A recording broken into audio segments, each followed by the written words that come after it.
समय की बात है। एक राज्य में एक प्रतापी राजा राज करता था। एक दिन उसके दरबार में एक विदेशी आगंतुक आया और उसने राजा को एक सुंदर पत्थर उपहार में दिया। राजा वह पत्थर देख बहुत प्रसन्न हुआ। उसने उस पत्थर से भगवान विष्णु की प्रतिमा का निर्माण कर उसे राज्य के मंदिर में स्थापित करने का निर्णय लिया और प्रतिमा निर्माण का कार्य राज्य के महामंत्री को सौंप दिया। महामंत्री गांव के सर्वश्रेष्ठ मूर्तिकार के पास गया और उसे वह पत्थर देते हुए बोला, महाराज, मंदिर में भगवान विष्णु की प्रतिमा स्थापित करना चाहते हैं। 7 दिवस के भीतर इस पत्थर से भगवान विष्णु की प्रतिमा तैयार कर राजमहल पहुंचा देना। इसके लिए तुम्हें 50 स्वर्ण मुद्राएं दी जाएंगी। 50 स्वर्ण मुद्राओं की बात सुनकर मूर्तिकार खुश हो गया और महामंत्री के जाने के उपरांत प्रतिमा का निर्माण कार्य प्रारंभ करने के उद्देश्य से अपने औजार निकाल लिए। अपने औजारों में से उसने एक हथौड़ा लिया और पत्थर तोड़ने के लिए उस पर हथौड़े से वार करने लगा, किंतु पत्थर जस का तस रहा। मूर्तिकार ने हथौड़े के कई बार पत्थर पर किए, किंतु पत्थर नहीं टूटा। 50 बार प्रयास करने के उपरांत मूर्तिकार ने अंतिम प्रयास करने के उद्देश्य से हथौड़ा उठाया, किंतु यह सोचकर हथौड़े पर प्रहार करने के पूर्व ही उसने हाथ खींच लिया कि जब 50 बार करने से पत्थर नहीं टूटा तो आखिरी बार करने से कैसे टूटेगा। वह पत्थर लेकर वापस महामंत्री के पास गया। उसे यह कहकर वापस कर दिया कि इस पत्थर को तोड़ना मेरे बस की बात नहीं है।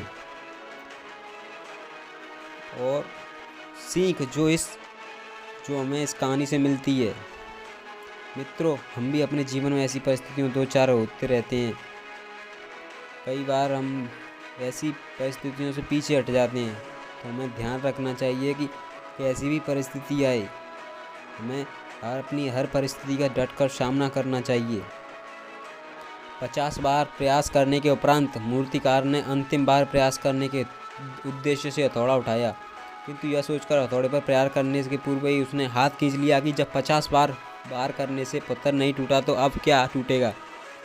वह पत्थर लेकर वापस महामंत्री के पास गया और उसे यह कह वापस कर आया कि इस पत्थर को तोड़ना नामुमकिन है, इसलिए इससे भगवान विष्णु की प्रतिमा नहीं बन सकती। महामंत्री को राजा का आदेश हर स्थिति में पूर्ण करना था, इसलिए उसने भगवान विष्णु की प्रतिमा निर्मित करने का कार्य गांव के एक साधारण से मूर्तिकार को सौंप दिया। पत्थर लेकर मूर्तिकार ने महामंत्री के सामने ही उस पर हथौड़े से प्रहार किया और वह पत्थर एक बार में ही टूट गया। पत्थर टूटने के बाद मूर्तिकार प्रतिमा बनाने में जुट गया। इधर महामंत्री सोचने लगा कि काश पहले मूर्तिकार ने एक अंतिम प्रयास और किया होता तो सफल हो गया होता और 50 स्वर्ण मुद्राओं का हकदार बनता। मित्रों, हम भी अपने जीवन में ऐसी परिस्थितियों से दो चार होते रहते हैं। कई बार किसी कार्य को करने के पूर्व या किसी समस्या के सामने आने पर उसका निराकरण करने के पूर्व ही हमारा आत्मविश्वास डगमगा जाता है और हम प्रयास किए बिना ही हार मान लेते हैं। कई बार हम 1-2 प्रयास में असफलता मिलने पर आगे प्रयास करना छोड़ देते हैं, जबकि हो सकता है कि कुछ प्रयास और करने से वो कार्य पूर्ण हो जाता या समस्या का समाधान हो जाता।